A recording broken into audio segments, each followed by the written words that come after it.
हे बघा मित्रमैत्रिणींनो, ही पत्ताकोबी अशी एकदम फाईनली चॉप करून घ्यायची. मी याचे आज पराठे बनवणार आहे. मी दाखवते तुम्हाला.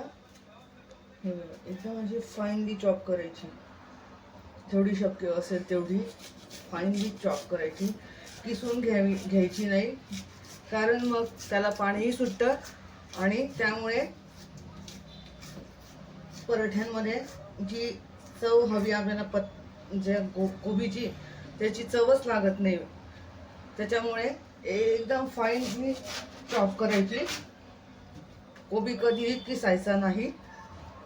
जितकं शक्य आहे तितकी फाईनली चॉपिंग करण्याचा प्रयत्न करायचा.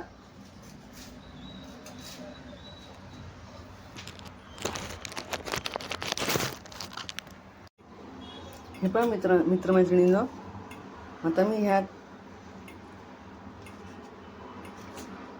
2 चमचे धनापूड,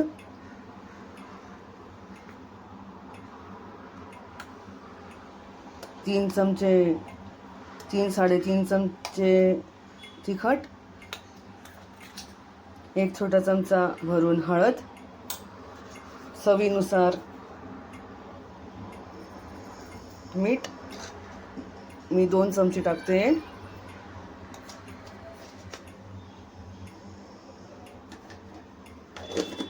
आणि त्यात आता मी गव्हाचे पीठ आणि ज्वारीचे पीठ मिक्स करणार आहे.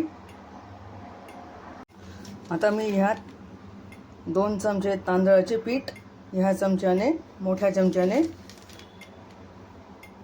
आणि ह्या चमच्याने 4 चमचे ज्वारीचे पीठ घालत आहे. गच्च भरून घ्यायचे.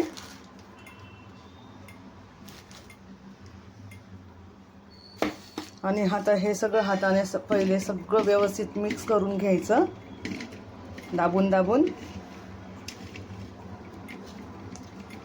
म्हणजे ते सगळं एकजीव होईल आणि त्याला पाणी सुटेल.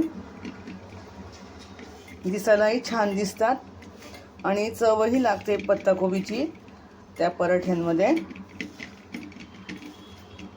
जर बारीक किसून घेतलं तर मग ते दिसायला चांगलं दिसत नाही. जेवढं शक्य आहे तेवढं चोळून घ्यावं, व्यवस्थित मिक्स करून, दाबून दाबून मिक्स करावं, म्हणजे त्याला पाणीही कमी लागतं पीठ भिजवताना.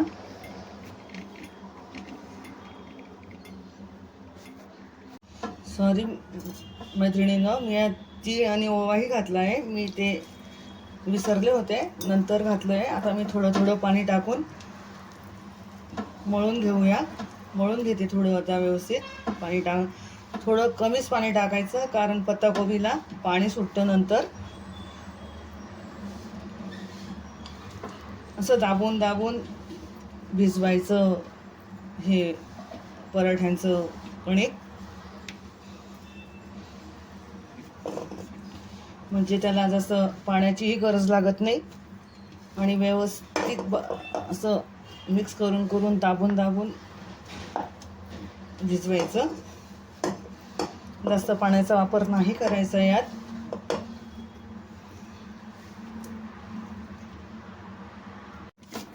हे बघा, माझं कणिक भिजवलं गेलं आहे.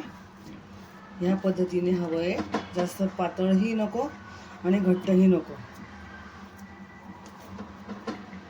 ह्या पद्धतीने भिजवायचे म्हणजे व्यवस्थित होतं. आता याला आपण 15 ते 20 मिनिटं रेस्टला ठेवूया. हे का बघा मित्रांनो, मैत्रिणींनो, माझं गाणं बंद करू दे.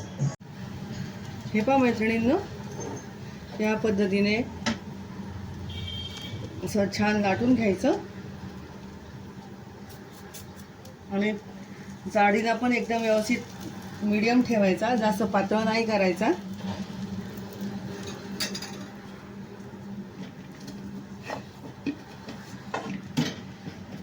आणि मीडियम फ्लेमवर व्यवस्थित भाजून घ्यायचा.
सॉरी.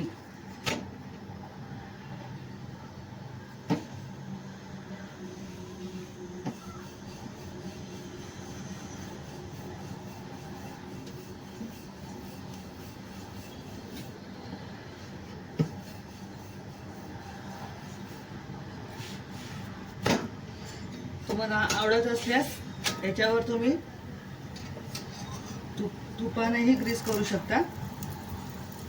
मी तेल यूज करत आहे.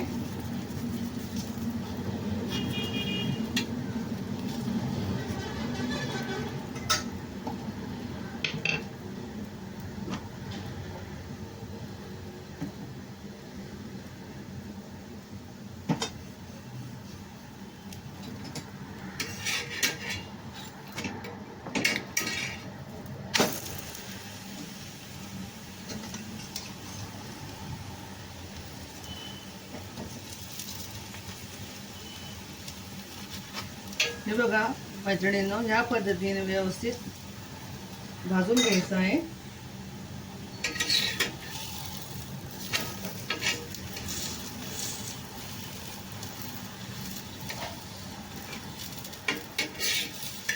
मी यासोबत खाण्यासाठी कढी केली आहे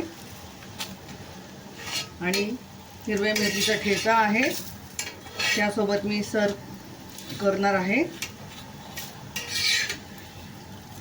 हे बघा दोन्ही साईडने दाखवते. किती छान भाजला गेला आहे आणि दिसायलाही छान दिसत आहे. ह्या पद्धतीने सर्व पराठे मी आता करून घेईल. थँक्यू. हे बघा मैत्रिणींनो, ह्या पद्धतीने मी हे सगळे पराठे करून घेतले. आवडल्यास लाईक, शेअर अँड सबस्क्राईब करा आणि बाजूचे बेल आयकॉन पण क्लिक करा. त्यामुळे तुम्हाला माझे पुढचे व्हिडिओही बघता येतील. धन्यवाद.